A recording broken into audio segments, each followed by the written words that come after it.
Hi all, so we are going to deal with our module 6, that is power system stability, and in this class we are going to discuss on why do we have to analyze a stability of the power system and what are the types of the power system. These two things are discussed in our first portion in our power system stability. So what is a power system stability? Okay, we have already studied stability in a normal control system, that is we are finding out its mathematical expression, then we are changing it into, that is transfer function is changed into characteristic equation. We are employing either Root-Locus criteria or Routh-Hurwitz criteria or some plots to determine whether our system is a stable system or an unstable system or a marginally stable system. What is a stable system? A stable system will continue in its normal operating condition under in equilibrium condition. Okay, so it will remain in the normal operating conditions and it will continue it even though small disturbances will happen. That is a stable system. Usually we should note down that a system will be stable when its energy level is at lowest level. That is also we have studied. Okay, but here we are going on with our power system stability. So what is a power system stability? It is a property of our power system under normal operating conditions to remain in an equilibrium or to regain to its original equilibrium even after some disturbances occurs. Okay, so I repeat, the power system stability is the ability or property of our power system under normal operating condition to remain in its equilibrium or to regain to its equilibrium even after some disturbances occurs. So this is the power system stability. Okay, so as the power system is as our power system is a large system, we know a lot of disturbances are there, isn't it? So what are the disturbances we have in our power system? So we have to list out some of the disturbances. So disturbances include, in a power system the loads are changing all the time, isn't it? Our power system is the highest dynamic system I have seen, I should say. So the main disturbances are dynamic loads, then switching operations. That switching operation includes the change of switching on of the compensators or switching on and off of the transmission lines, anything. So the major switching operations. Then what are the other disturbances we can say?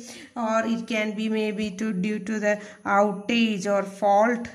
We can say due to the outage or fault. All those are the disturbances in a power system. Sometimes due to some short circuit occurs. All those all comes under fault itself, isn't it? So these are the disturbances that are usually occurring in our power system. Large disturbances are there. I am not going to discuss on the disturbances, but we have to discuss on our power system stability. So how these disturbances will affect the stability, that is the thing first we have to analyze. Okay, for that I am just considering a synchronous generator. I am giving it to our system. Okay, so I am giving it to a power system. So this is my synchronous generator and I am giving a mechanical input to the generator. That is mechanical input, that is rotation we are giving, that is kinetic energy I am giving. That kinetic energy is equal to, we know, half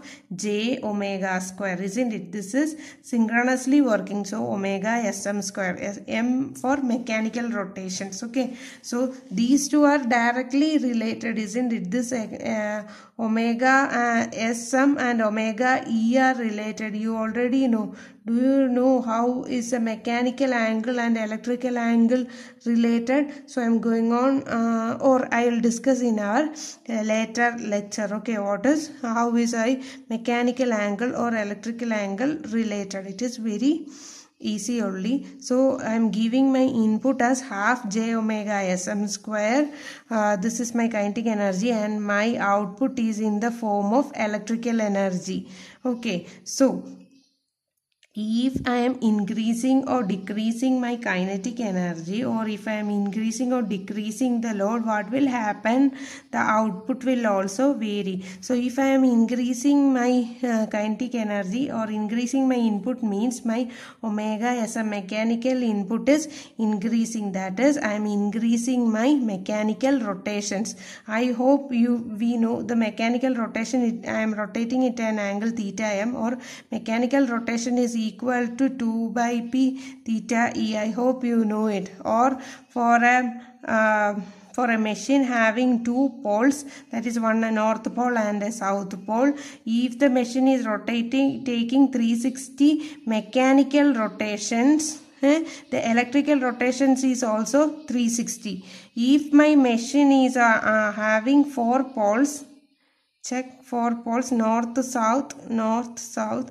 If the machine is having 4 poles, number of poles is equal to 4, then the mechanical rotations will be still how much degree? 360 degree itself. But for electrical rotations, how much electrical rotations will be there? Theta m will be 360, but electrical angle theta e will be from north pole and south pole, it will be 360. Next north pole and south pole, it will be 360. So that is 720 degree will be the electrical angle. So I hope you understand. So I can write theta m is equal to 2 by p into theta e, or I can say that is theta e is equal to 720, isn't it? So how is it related to 360? That is 360 by 2. And what I have increased? I have increased the poles. Okay, so what is, I have increased the pole to 4. So 4 by 2 is 2, no? So I can say 360 into p by 2, or that 360 I can write it as theta m, or I can write it as theta e is equal to theta m into p by 2, or theta m I have written it as 2 by p theta e. Okay, so if I am increasing my kinetic energy, omega sm is increasing, that is speed is increasing. So as the speed is increasing, here the electrical speed ns also increases. That is, what is the relation of omega? That also you know, omega s is equal to 2 pi ns by 60, isn't it? And that speed ns is equal to 120 f by p. These are constants. As the speed increases, my frequency also increases. Okay, so what happened? If the input is increased, a balance between the input and output is distorted and the frequency varies. Okay, similarly, if the input is decreased, what happened? The output remains the same, then the load is increased. What happened? Then my speed decreases. So if it is, then my speed decreases, and if the speed decreases, then my frequency decreases. Okay, so this variation of frequency will pull out the machine out of the synchronism. Under normal operating condition means all the generators should be working, or all the entire power system should be working in synchronism at a constant voltage for all the at a constant voltage means at a constant corresponding voltages and at a constant frequency, that is 50 hertz. It is permissible. We can change our frequency values from 49.5 to 50.5, but still it should be somewhat constant for our frequency. And if this variation in frequency will take some generators out of synchronism. So what will happen if one generator is taken out? Then the entire load equation or entire electrical equation, what is the equation for a power system? Power generated should be equal to the power demand. What if I am taking out my generator G1, then my power generated decreases, but this demand increases, isn't it? So again it will lead to instability, isn't it? The voltage will decrease and it will cause some areas will collapse, or according to the loads are constant power, isn't it? So if the voltage decreases, they will draw more power. Some of the circuits will be sensitive and given overcurrent protection release. Those will go to tripping condition. So some system will be isolated and some will behave as islands, and the entire system will be collapsed. The entire system can get into a blackout. Okay, that we will call it as a voltage collapse, or these events we call it as cascading of fault can occur if the power system is not stable. Okay, so for a power system to be stable, we have to consider three factors. Okay, the first one is the voltage should be within the permissible limits, that is between plus or minus 5%, and the frequency should be within 49.5 to 50.5, or the frequency should be constant. This is plus or minus 5%, and this is plus or minus 3%. I think you have to check it. And also it depends upon the load characteristic, the type of the load it is connected. Usually our loads are inductive loads. Okay, so what will happen? The voltage will be lagging, or there will be a decrease in voltage. So the load characteristics or load angle will also depends on the stability of the system. Okay, so what is a power system stability? It is the ability of the power system to regain to its normal operating condition, or to continue in its normal operating equilibrium even after some disturbances occurs. Okay, so next thing we have to discuss is what is the need of studying the power system stability, that we have already just gone through, but still I have to emphasize why it is the significance of power flow studies, or why do we need to study the power system stability. So while studying this power system stability, we are understanding about the stability limit. What is the stability limit? Up to that particular point, the system can regain to its original operating condition. After that point, the system will not go to the or will not come back to the original position. Okay, that is the stability limit. After if it crosses the stability limit, the system won't come back to the original condition. Okay, so that is, we call it as a system limit. Okay, so from the power system stability studies, we will get our stability limits, or it will give some vital informations. What are the vital information we get? That information will be usually of our transients or dynamic state information they will give. That will be regarding the highest magnitude of the parameters. What are the highest magnitude? Mainly we will get what is the voltage, what is the magnitude of the voltage it can survive, and what is the frequency it can vary, all those parameters. So first we will get the vital parameters, or we will get the information regarding the transients in our power system stability studies. Okay, so that is our first point. And why do we need this highest parameters? These parameters are for used for designing our system, or to be specific, these can be used to design our protective systems. Okay, if it goes beyond that particular parameter, the protective system should act. So we have to consider the stability studies while we are doing, or we are designing our circuit breakers, I should say. And next, this stability studies will also help to calculate the maximum power transfer capability. It helps to calculate the maximum power transfer capability between two systems. Okay, it will help us to analyze how much power can be transferred between the tie lines. Okay, and this also helps in inculcating or planning future I should write in planning. Planning for the future actions. That is whether we have to give some,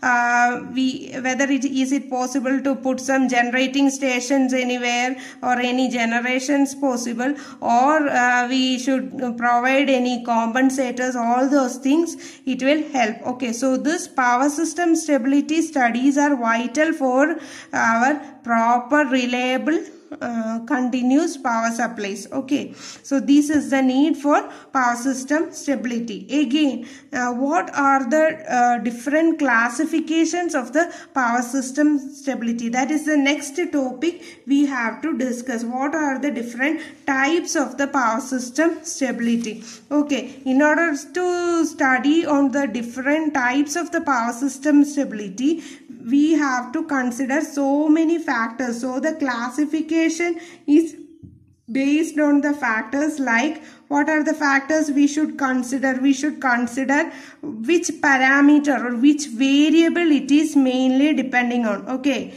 for example, if it is mainly dependent on the voltage parameters, then we can call it as voltage stability, or if it depends on the frequency parameter, we can call it as frequency stability. So it depends upon the major variable we are looking into for our study. So that is our first thing. That is, first we have to employ the we have to look into the major variable it depends on. Okay, and the next we have to consider is the size of the disturbance. So how much the disturbance will be affected, what is the size of the disturbances, and it also depends upon the method of prediction. What is the method of prediction and also calculation. Okay, calculation techniques we are using also classifies the different stability. For example, if we are using only linear differential equations, then it will be for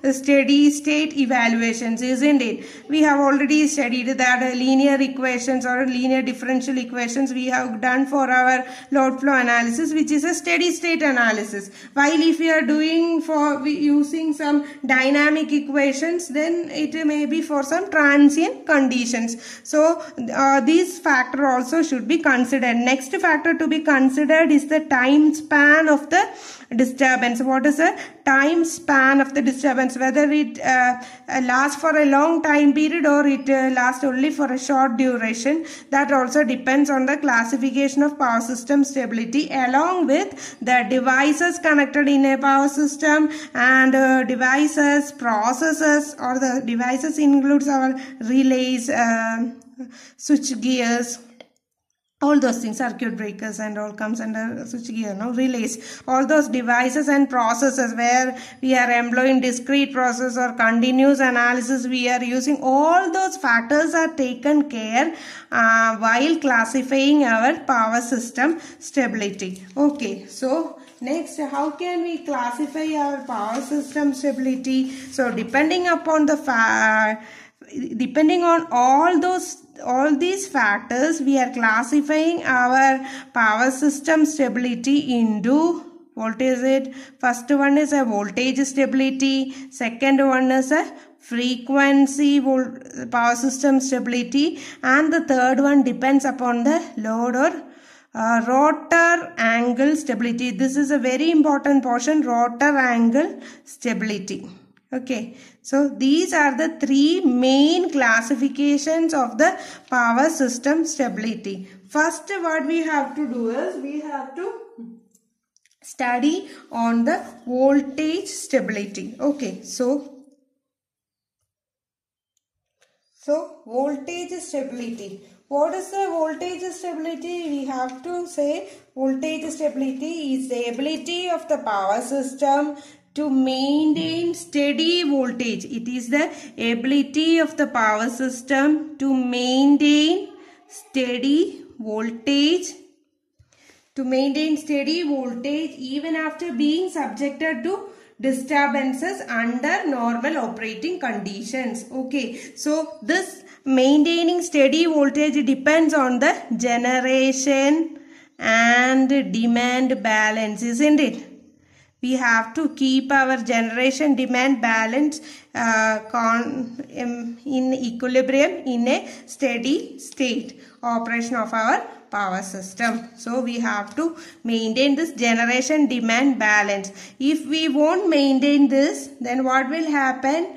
The voltage can increase or decrease, which will affect the stability of the system. Okay, and the ability of the power system to maintain steady voltage even after being subjected to small disturbances under normal operating condition is the voltage stability of a power system. So what are the causes of instability? What are the reasons for creating voltage instability? First one, we know it is mainly, it can be because of the change in the load. Okay, so the main reason, usually it happens because of the change in load conditions. So what are the change? Either we can increase the load, or it may be due to the shutdown or sudden loss of load. These two things, if the load is increased, then what will happen? If the load is increased, the power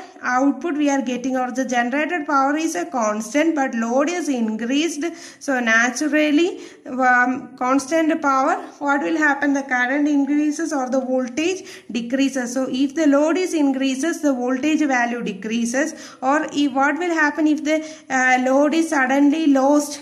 If the load is suddenly lost, then the generator input or the kinetic energy remains constant, but the output or the load decreases. So what will happen? This generator speed increases. As the speed increases, more voltage will be generated, isn't it? So the loss of load will give rise to the increase in voltage, and increase of the load will decrease the voltage. So this is the first factor which causes the instability, is the change in load condition. This is also related to tripping, unnecessary tripping. This can be maybe due to the tripping of the transmission lines that occurs in our system, or it can be an maloperation of any of the protective system, or the proper operation of any of the protective systems that depends on the tripping. The voltage can increase or decrease, the same condition. And also, if unnecessary tripping occurs in a system, what will happen? The remaining system becomes congested, or there is a chance for cascading effect, or the fault will be affected to the remaining systems, and the protective systems will act there also, which will result in the blackout. That is cascading effect of or we can call it as voltage collapse will occur. And another cause of the instability is the voltage drop. That is, we should say the voltage drop mainly at the reactive devices. That is, voltage drop at the reactive transmission line or inductive transmission lines will create the voltage instability. How will it create? That is, this voltage drop at the transmission lines, while the active and reactive power will flow in through a transmission line, there will be a voltage drop, and due to the increase and decrease of this voltage drop, the terminal voltage at the load end will be affected. So this will also create a voltage instability at the load end. Okay, these things mainly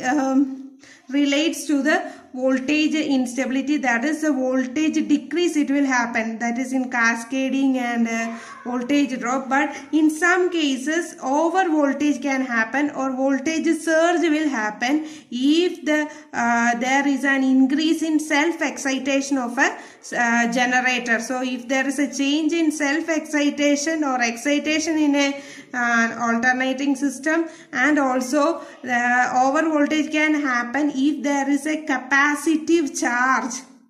If there is a capacitive charge present in our system. So these are the major causes for voltage instability. Okay, and depending upon the nature of the voltage instability, we can classify our voltage stability. the voltage stability into, we can classify it into large disturbance voltage stability and small disturbance voltage stability. It can be again classified into large disturbance voltage stability, and it can also be classified into small disturbance stability. Okay, so these are the two classifications. From the classification we know that what is a, first I will discuss on the small voltage disturbance. Okay, so what is small disturbance voltage?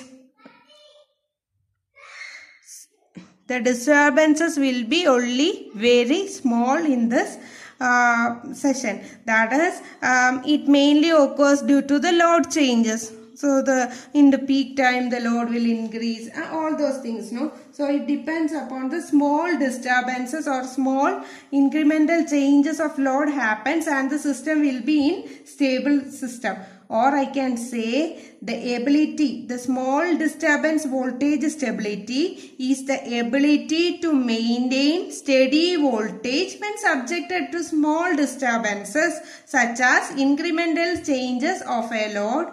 Okay, so this small system voltage disturbance, it is influenced by, or the factors affected are, it depends upon the load characteristics. That is, what are the types of the load it is connected in the system. Okay, so it depends upon the load characteristics and what are the methods used for control and protection. Okay, control and operation. These two factors will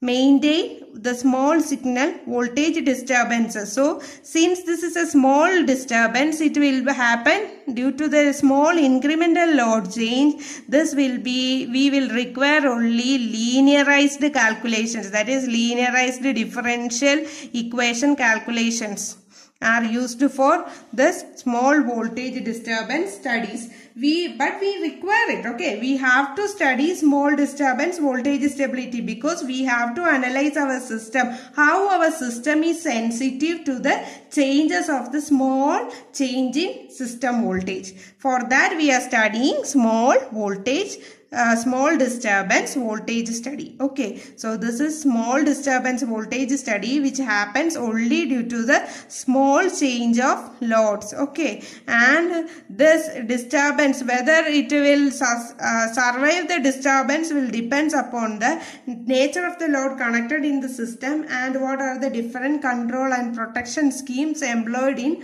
particular system. I hope you understood what is small disturbance voltage stability. Next, what we have to go is, we have to study on large disturbance voltage stability. Large disturbance voltage stability is the ability to maintain a steady voltage when subjected to large disturbance.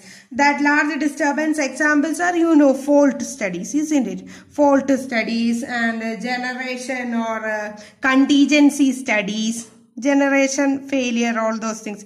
Contingency studies or fault studies are large disturbances in a power system, and large disturbance voltage stability of a system is the ability to maintain steady voltage when subjected to large disturbances.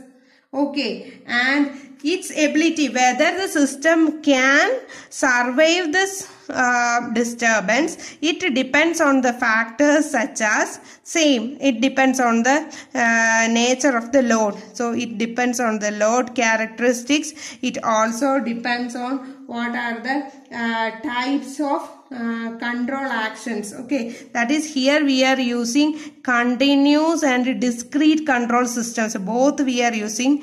So control of processes, what are the different control operations we use, and similarly what are the protection schemes we use. Depending upon these three factors will these three factors will determine whether a system can withstand large disturbances such as faults and contingencies. Okay, so large disturbance, and for this thing, this large disturbance studies, we are using non-linear dynamic performances of the system. Okay, to analyze this large disturbances we are using non-linear dynamic systems. Here we were using linearized differential equations, but here we use non-linear dynamic systems to study or to analyze the large disturbance voltage stability. Okay, and this is required. It is required for a not large period. It is required over a period of time, because we have to capture the interaction of devices such as what will happen to the motor, what will happen to the transformer, what will happen to the generator, what will happen to the field excited in the generator. All those things are studied in our large disturbance studies. Okay, here we will just study on the linearized differential equation, that is load flow studies for small voltage disturbances. But for large disturbance voltage stability studies, we have to study the effect of this fault or contingencies on all the components such as motors, generators, limiter exciters in generators, then transformers. All those components we have to study what will happen at the time of a large disturbance.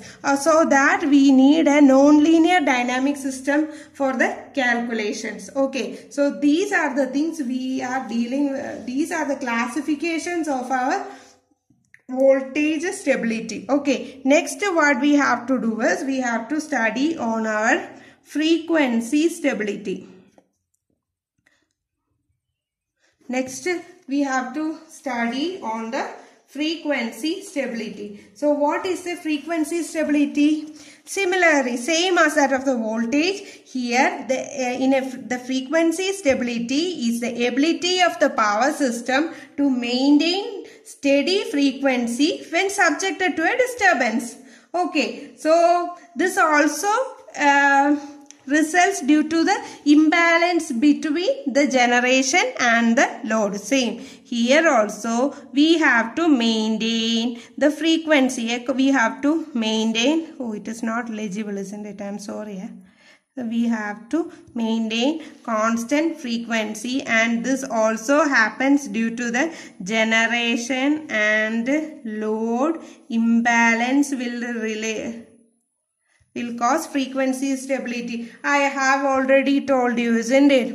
How this frequency stability is happening. I have told you here the frequency. When the load changes, the speed increases or decreases, which will result in the variation of the frequency. So while dealing with the frequency stability, I told you the frequency stability, its frequency instability happens when there is an imbalance between the generation and load, isn't it? So this successive frequency swinging happening due to the variation of the load or a variation of the kinetic energy. Because of that, tripping of some generating units or loads can happen. Okay, so this variation in frequency can be due to the change in power flow, or it can be due to the change in voltage or other system parameters. But this changes in frequency swings leads to the tripping of a generating unit or some loads, or it can also affect our controlling actions, control processes and the protection system. So what will happen if these are activated? Then the effect will be in the range of fraction of seconds, or it should be up to a certain minutes, or it should go up to certain several minutes. Okay, so it may result in under frequency load shedding, generation control, protection, all those things it will happen. So I can say the effect can be from some seconds to some minutes, okay, to several minutes. So it may lead to generation control, tripping, and all those things are related to this frequency stability. Okay, so we can classify our frequency stability into two, depending upon the time span. So frequency stability can be a short term stability, that is small frequency swings, or it can be a large frequency stability, okay, or long term. This is depending on the time span, okay. So depending upon the time span, we are classifying our frequency stability into short term frequency stability and large term frequency stability. Short term frequency stability is the formation of under-generated island with insufficient under-frequency load shedding. That is, rapidly frequency decays will black out the island within a second, and this is called a short-term stability, whereas long-term stability is in our turbine steam generation, that is overspeed control causes frequency instability, or boiler reactor protection and controls are affected in long-term stability. So we can say in short-term stability it will happen only for a few seconds, whereas long-term stability, frequency stability problem, it is for it may retain up to several minutes, okay. So frequency stability is another type of power system stability. And the last system we need is, that is our rotor angle stability. So this rotor angle stability is important for us. So the rotor angle stability is the ability of the power system in which all the interconnected synchronous machines remains in synchronism after being subjected to a disturbances. So it should remain in synchronism. It is the ability of the power.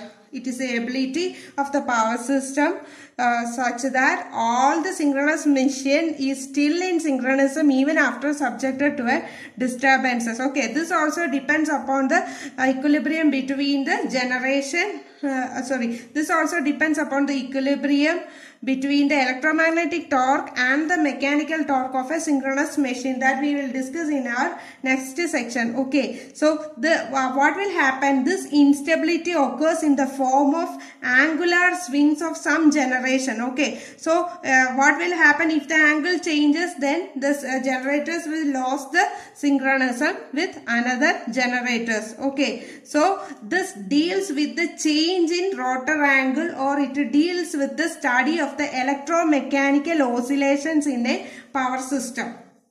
So it deals with the changes in the rotor angle. The main variable here is changes in the rotor angle, or it deals with the electromechanical oscillations. Electromechanical oscillations in a system. Okay, so we have to maintain an equilibrium between the between the mechanical input torque and the electromagnetic torque output, so that the speed should remain constant in a steady state operation. If the speed is a constant, then our frequency will also be constant. Okay, if there is a imbalance between the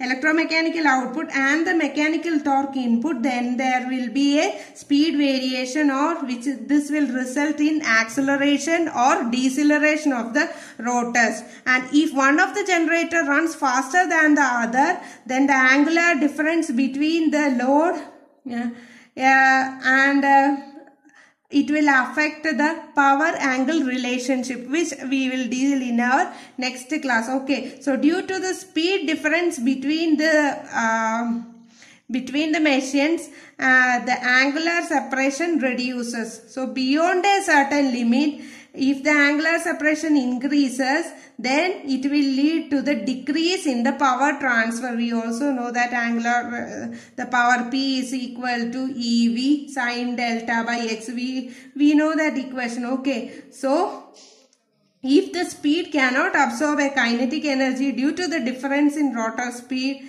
the instability will occur. Okay, so depending on the rotor stability, we can classify our rotor angle power system stability. I can classify it into I can classify it into three, that is small signal or small disturbance stability, or I can classify it as steady state stability, and next is a large system stability, or I can call it as a transient stability, and I will add one more, that is dynamic stability.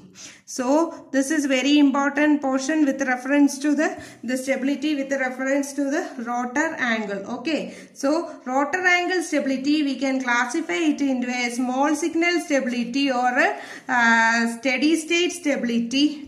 And I can say, or I can write it as a static stability, steady state stability or static stability. That is the stability which can be maintained without any change or without any control mechanisms, without any control devices. Okay, that small signal stability or steady state stability is the ability of the power system to maintain synchronism even after under small disturbances without any without employing any control devices. That is called small signal stability. Okay, this happens due to the variation of the small signal stability happens due to the variation of the loads or generation. Okay, so this rotor angle stability, this small signal stability, this may result due to the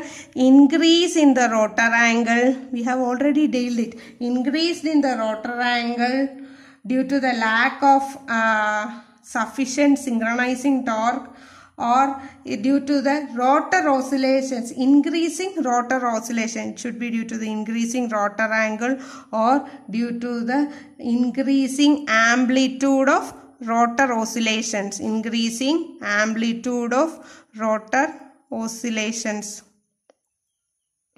Okay, the small signal small signal stability is associated with sufficient damping oscillations. That is, we can use this problem can be eliminated if we are using generator voltage regulators. Okay, so this small signal stability, again I should say, this small signal stability, depending upon the nature, it can create to a local problem or it can lead to a global problem. Okay, so it can we can limit it to we can limit the effects into the local problems. That is, it is included in a small power system associated with the rotor angle oscillations of a plant with the rest of the system. That is local plant oscillations, or small signal stability can relate to a global problems, that is caused by a group of generators when they interact. Okay, due to the oscillations of a group of generators involved in one area against another group of generators in another area, we can call it as inter-area oscillation modes. This is a global problem or inter-area oscillation modes. We can discuss it in the next lecture, don't worry. So small signal stability, we can say, I can say it is a local or global problem. And the second type is the transient stability. Transient stability is the ability of the power system to maintain synchronism when subjected to severe disturbances. This is small disturbance, no? This is severe disturbances. The disturbances can be severe.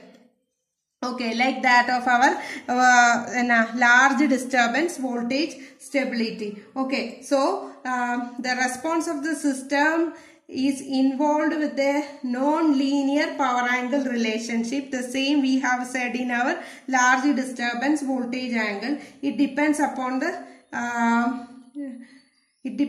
the initial operating conditions. Okay, so this transient instability problem occurs due to the lack of sufficient synchronizing torque. Due to the lack of sufficient synchronizing torque, the transient stability will occur in first swing of instability, which results in the superposition of slow inter-area swing mode and local swing mode. Due to this large extension of the rotor angle beyond the first swing and also affects the single mode, which results in the instability beyond the first swing, that is it goes on. Okay, and the next type we have to discuss is our dynamic stability. This dynamic stability is the stability of the system which is maintained by means of small disturbances with the help of automatic control devices. This dynamic stability, this is occurring periodic in nature. The small signal disturbances occurring periodic in nature, but it is employing some automatic control devices so that the stability is maintained. This type of stability we call it as dynamic stability. Okay, so dynamic stability is also a type of steady state stability, and we use swing equation. We use the steady state stability. We use swing equation to solve these two, and for transient stability we have to use equal area criterion for solving this. So that's all for our today's session. So I'm winding up. Thank you.